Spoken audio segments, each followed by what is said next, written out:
This is a brief tutorial of the game Tucano, as played on Board Game Arena. Tucano is a card drafting set collection game, similar to something like Sushi Go, where you're collecting sets of cards and each different card scores a little bit differently.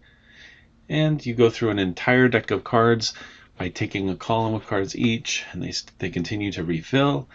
There's some trading of cards back and forth, but at the end of the game, you total up all of your different point scores, and whoever has the most points is the winner.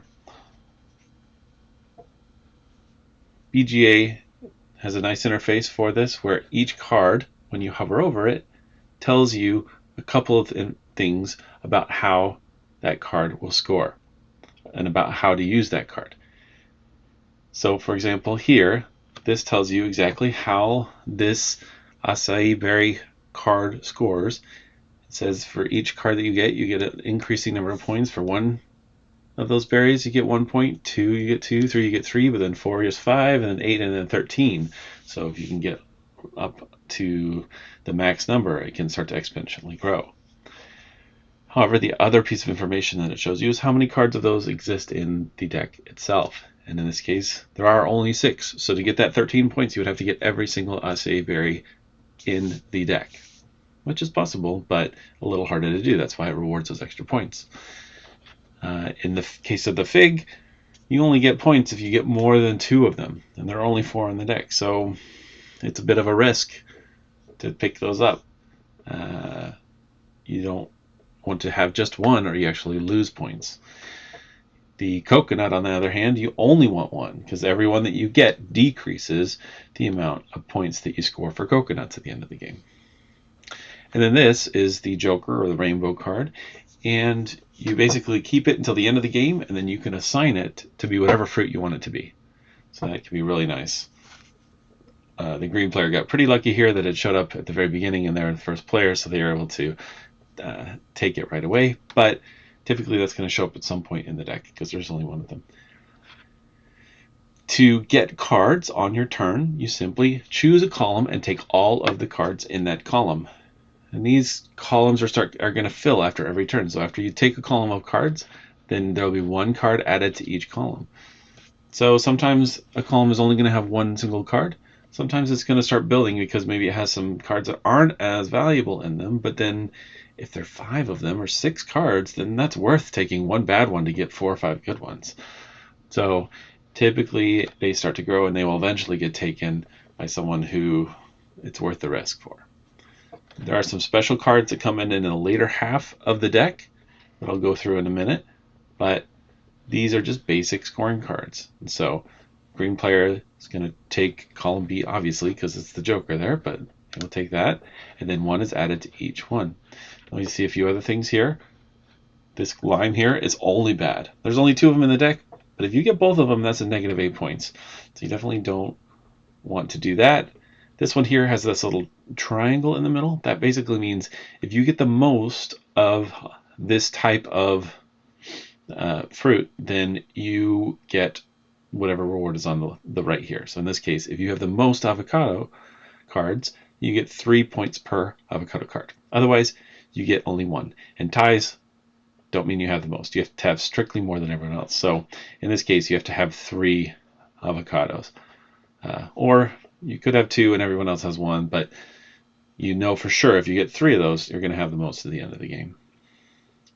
Sometimes there will be, well, for example, with the pomegranate, there's 6 of them, but if you don't have the most, then you get minus points for each of them. And so you have to kind of keep that in consideration. So notice this column C is starting to get longer because it has some cards that you don't necessarily want, but then eventually it'll be worth it. And so you continue to take cards and take cards. I think I decided to just go ahead and take these 4 because I get 2 here. That's 3 points already, and I'm open to maybe get rid of that lime card eventually, and I'll show how that works, and get another fig so I don't lose points on that. So I'll take that as well. All right, I'm going to skip ahead until some of the special cards and explain what those do, and that will be most of the game. Okay, you can see we've been collecting cards. I'll show you how many cards of each type that everybody has. and that's all open information. And one of the Tucano cards came up. And typically these are going to be in the latter half of the deck, like I said, but there are 4 of each of these types. The first one is steal. Very simple. If you take this column, you first get this card, and then you get to steal a card. You get to take a card that is face up from any other player. Very simple. And again, so if you take that card, then you first get the card, and then you get to choose the steal, and it goes through that. These are the other 2 Tucano cards with special abilities. The first one is just the opposite of steal. It's gift. So you can get rid of those negative point cards by giving them to someone else if you choose the gift one. The flip is kind of the weird one. So basically, if you choose the flip, the column with the flip action in there, all of the cards that are currently face up in your collection are flipped over and locked for the rest of the game. That means a few things. First of all, you can't give them to anybody else if you get a give action. They can't be stolen if somebody gets a steal action. But also, you don't get to see them anymore. So you're supposed to remember what those cards were for the rest of the game. And nobody else gets to see them either.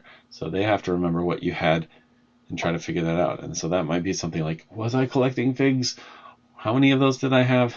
Something to keep in mind. But it is a good way to lock down cards, especially if you have a good collection and you really don't want anybody taking any of those. Then that is the action that you can do it. And then you will continue to take columns and resolve them in whatever order you need to. So just there, I gave my lime to the green player because they were doing well. I didn't want them to run away with it, so I gave them a negative card.